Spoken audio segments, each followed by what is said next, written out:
बिस्मिल्लाहिर्रहमानिर्रहीम। अस्सलाम वालेकुम स्टूडेंट, कैसे हैं आप सब? ठीक है, उम्मीद करता हूँ ठीक हो। तो first year as you all know very well we have completed our chapter number 6। अल्हम्दुलिल्लाह हमने चैप्टर 6 कंप्लीट कर लिया। अगर आपको कोई प्रीवियस टॉपिक मिस हो गया चैप्टर 6 का या 1 से अभी तक, तो no problem at all.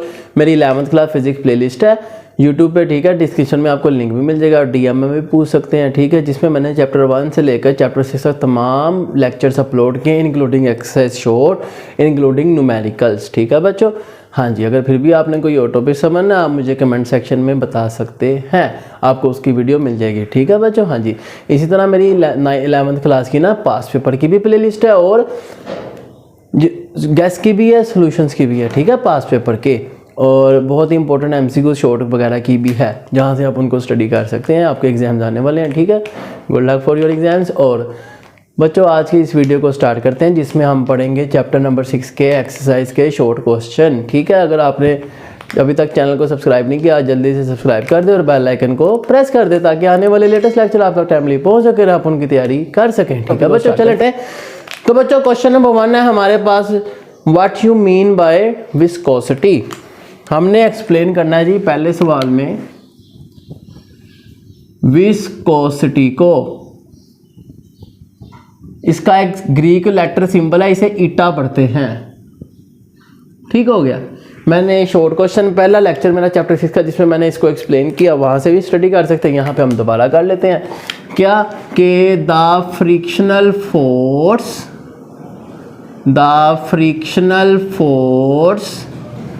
Between the layers of a fluid, किसी फ्लूइड की लेयर्स में जो आपस में फ्रिक्शन होगी उसे हम बोलेंगे बच्चों विस्कोसिटी। इसको हम ग्रीक लेटर ईटा से रिप्रेजेंट करते हैं, ठीक है बच्चों। ये था हमारा क्वेश्चन नंबर 1। अब आपको पता है हर डिफरेंट मटेरियल की डिफरेंट होती है ना, जैसे आप कह सकते हैं फॉर एग्जांपल हनी की विस्कोसिटी ग्रेड ज़्यादा होती है, बहुत ज़्यादा होती है, पानी की कम होती है, ठीक है ना बच्चों। हाँ, इसी तरह के साथ हमारा सेकंड क्वेश्चन है जिसमें हमें बताया जाता है, पूछा जाता है कि what is meant by drag force, ठीक है। What are the factors upon which it depend, ठीक है। हमने बताना है दूसरे सवाल में ड्रैग फोर्स के बारे में कि ड्रैग फोर्स क्या होती है। तो बच्चों आपको पता होना चाहिए कि व्हेन एन ऑब्जेक्ट, जब एक ऑब्जेक्ट विल पासिंग थ्रू, जब एक ऑब्जेक्ट विल पासिस गुजरेगा, कहाँ से गुजरेगा भाई, पासिस थ्रू है फ्लूइड, किसी फ्लूइड से गुजरेगा, तो फिर क्या होगा, it will experience a force, ठीक हो गया। It will experience a force by the fluid, उस पर एक फोर्स लगेगी फ्लूइड की तरफ से, उस फोर्स को हम क्या बोलेंगे बच्चों, ड्रैग फोर्स। इसका सिंबल होता है F और छोटा सा D साथ लगा के F फोर्स, D मतलब ड्रैग। ओके हो गया, उम्मीद है आपको समझ आ गई होगी, ठीक है बच्चों। हाँ, अब इसकी डिपेंडेंस पूछी गई है कि ये डिपेंड किस पे करता है, तो आप बता सकते हैं it depend on speed of fluid, speed पे डिपेंड करता है। अब देखें ना, अब एक फ्लूइड है वो फास्ट मूव कर रहा है तो उसकी ड्रैग फोर्स भी ज्यादा होगी, ठीक है।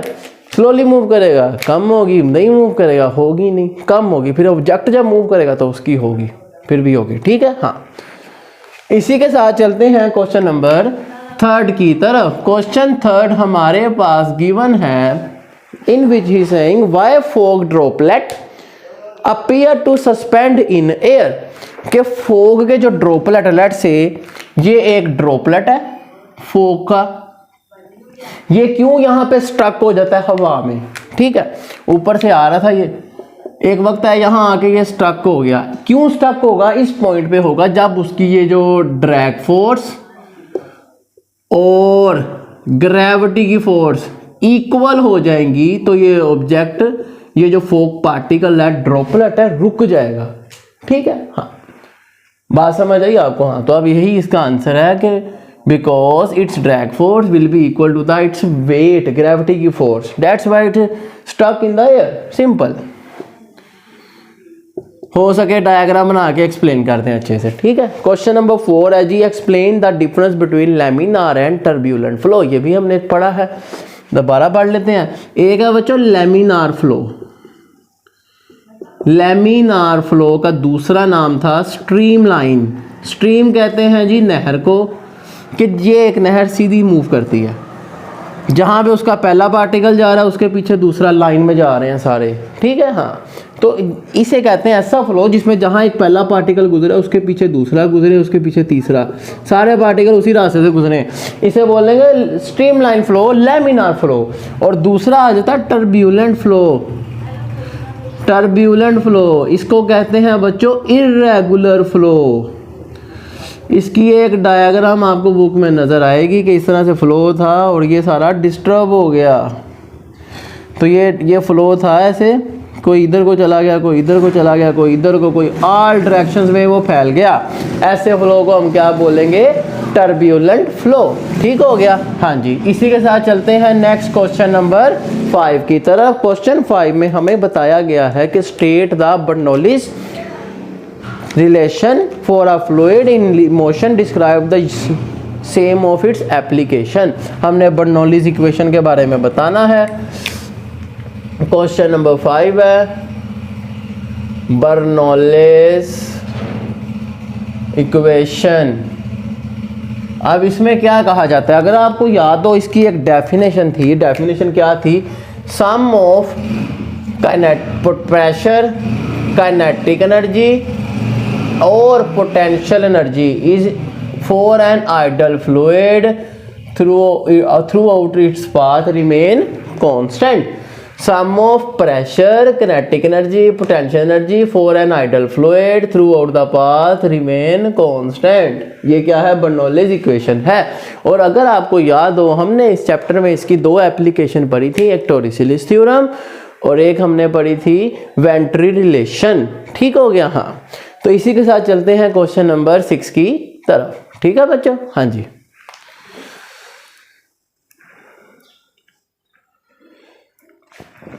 जी तो बच्चों क्वेश्चन नंबर 6 है हमारे पास। कहते हैं कि a person is standing near a fast moving train. एक शख्स एक फास्ट मूविंग ट्रेन के पास खड़ा हुआ है।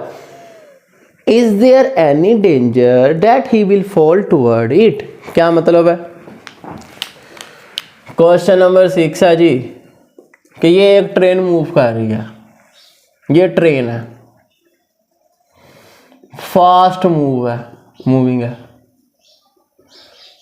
अब अगर आपको याद हो, हम अगर ओरिजिनल ट्रेन है ना लाहौर में, तो उसके इर्द गिर्द ट्रेन के रास्ते में ना इतने बैरियर, इतने निशान बने हैं जमीन पे कि आपने इसको क्रॉस करके खड़े नहीं होना, इससे पीछे रहना है, इसको क्रॉस नहीं करना, इसके पीछे खड़े होना है यहाँ पे। क्यों? उसकी यही रीज़न है कि अगर आप इस एरिया में आओगे तो जब ट्रेन फास्ट मूव करेगी, इसके करीब जो एयर है वो भी फास्ट होगी। ठीक है ना? हाँ, हवा तेज हो गया ओब्वियसली, तो यहाँ पे जहाँ पे स्पीड ज़्यादा होगी वहाँ पर हमारा जो प्रेशर है वो लो हो जाता है। क्या हो जाता है? Pressure low. मतलब यहाँ पर है लो प्रेशर। अगर यहाँ लो प्रेशर है, इसका मतलब यहाँ पे हाई प्रेशर है। तो ये हाई प्रेशर आपको पुश करेगा टुवर्ड्स द ट्रेन। तो यहाँ पे खतरा है कि आप ट्रेन के अंदर लग सकते हैं। ठीक है? हाँ, एक्सीडेंट हो सकता है, तो केयरफुल रहे। ठीक हो गया। तो ये था हमारा क्वेश्चन नंबर 7। उम्मीद है आपको समझ आ गई होगी। चलते हैं क्वेश्चन नंबर 8 की तरफ। बच्चों क्वेश्चन नंबर 7 है हमारे पास, आइडेंटिफाई द करेक्ट आंसर। तो हमने करेक्ट आंसर बताना है, इनमें से करेक्ट कौन सा। नंबर 1 पूछा गया where the speed is high pressure will be low, और where the speed is high pressure will be also high. This theorem is valid only for the turbulent flow of the liquid. 3 सवाल है। तो पहली बात हमें बताना है कि इनमें से करेक्ट कौन सा। आपने कहना जहां पर स्पीड आपकी हाई होगी वहां आपका प्रेशर क्या होगा बच्चों? लो होगा। याद रखिएगा, अभी आपको मैंने क्वेश्चन 6 में बताया ना कि जहां पर ट्रेन की स्पीड है वहां पर प्रेशर लो है। ठीक है? हाँ, और दूसरी स्टेटमेंट रॉन्ग है। और तीसरे में उसने पूछा ये टर्बुलेंट फ्लो के नो, तो आप कह सकते हैं it only for ideal fluid. Only for ideal fluid. Ideal fluid के लिए ये सब कुछ है। टर्बुलेंट फ्लो के लिए नहीं है, याद रखिएगा। आइडियल फ्लूइड के लिए ये सारा कुछ है, ठीक है। तो चलते हैं अपने नेक्स्ट क्वेश्चन नंबर 8 की तरफ। तो क्वेश्चन 8 है हमारे पास, कहता है two row boats moving parallel in the same direction are pull towards each other, explain. क्या मतलब है? क्वेश्चन 8 है जी कि हमारे पास एक ये बोट है, एक ये बोट है, दोनों मूव कर रही हैं सेम डायरेक्शन में, पैरेलल है एक दूसरे के। तो वो कहते हैं ऐसी क्या वजह है कि ये दोनों आपस में एक वक्त आएगा एक दूसरे के बीच में जाके ऐसे फिक्स हो जाएगी, यहां पर इनकी कुलियन हो जाएगी, टक्कर हो जाएगी। ऐसा क्यों होगा? उसकी रीजन ये है कि इनके, क्योंकि ये मूव कर रही है तो इनके दरमियान जो वेव्स हैं पानी की, उनकी स्पीड क्या होगी? हाई होगी। स्पीड हाई है तो इसका मतलब है प्रेशर क्या हो जाएगा? लो हो जाएगा। यहां प्रेशर लो, इसका मतलब यहां पे प्रेशर, बाकी जगहों पे प्रेशर हाई है। इधर भी हाई, इधर भी हाई, इधर भी हाई। तो ये चारों तरफ से इसको पुश करेगा कि ये दोनों आपस में जाके टकरा जाएंगी, ठीक है। हाँ, उम्मीद है आपको समझ आ गई होगी। तो चलते हैं क्वेश्चन 9 की तरफ। क्वेश्चन 9 क्या है जी? Explain how the swing is produce in the fast moving cricket ball. तो बेटे देखें, अब आपके पास जो स्विंग है इसमें भी यही चीज बताएंगे कि जो बॉल है, बॉल है जो क्रिकेट का, ये रोटेट करता है वेरी हाई स्पीड, जिसकी वजह से इसके इर्द गिर्द यहां पर हवा भी बड़ी स्पीड में होती है, लेकिन जो प्रेशर है वो क्या हो जाता है जी? लो हो जाता है। तो उसके नेबरिंग एरियाज में प्रेशर हाई है, यहां पे प्रेशर कह लो हाई है, हर तरफ हाई है। तो वो हाई प्रेशर इसको पुश करेगा जिससे ये हवा में स्विंग हो जाएगा और बैट्समैन को धोखा हो जाएगा, डिसीविंग हो जाएगी, बेचारे के साथ डिसीव हो जाएगी, बॉल उसको धोखा देके स्विंग होके उसको आउट कर देगी। बात समझिए आप? हाँ, तो ये था क्वेश्चन नंबर 9 के जब वो बॉल फास्ट मूविंग में स्पीड में मूव करता है तो प्रेशर हो जाता है लो, उसके नेबरिंग एरिया में प्रेशर हाई है तो वो उसको पुश करेंगे, रोटेट कर देगी और वो मूव हो जाएगा एयर में ही, हवा में बॉल मूव कर जाती है इसकी वजह से, ठीक है। और इसे हम स्विंग बोलते हैं। चले, तो ये था क्वेश्चन 9। चलते हैं क्वेश्चन नंबर 10 की तरफ। क्वेश्चन नंबर 10 हमारे पास है जी, explain the working of carburettor of motor using Bernoulli's principle. अब इसमें क्या होता है सुने, कार्बोरेटर। अब कार्बोरेटर में होता क्या है आपको आज बता देते हैं। तो बेटे आपको पता है एक पेट्रोल की टैंकी होती है इसमें, जहां से पेट्रोल आता है, फिर एक कार्बोरेटर में एक होल से, वहां से कार्बोरेटर में एक जगह से पेट्रोल आया, होल से हवा आई, ऑक्सीजन आई जलने के लिए, ठीक है। इनका मिक्सचर बनता है और इनके मिक्सचर को जब कंप्रेस किया जाता है ना, प्रेस किया जाता है हाई, तो यहाँ पर हो जाता है प्रेशर लो, अंदर स्पीड हो जाती है हाई, जिसकी वजह से इसको आग लग जाती है और फिर ये मूव करता है, ठीक है। हाँ, उम्मीद है आपको समझ आ गई होगी, ठीक है। हाँ, तो इसी के साथ चलते हैं अपने नेक्स्ट क्वेश्चन की तरफ।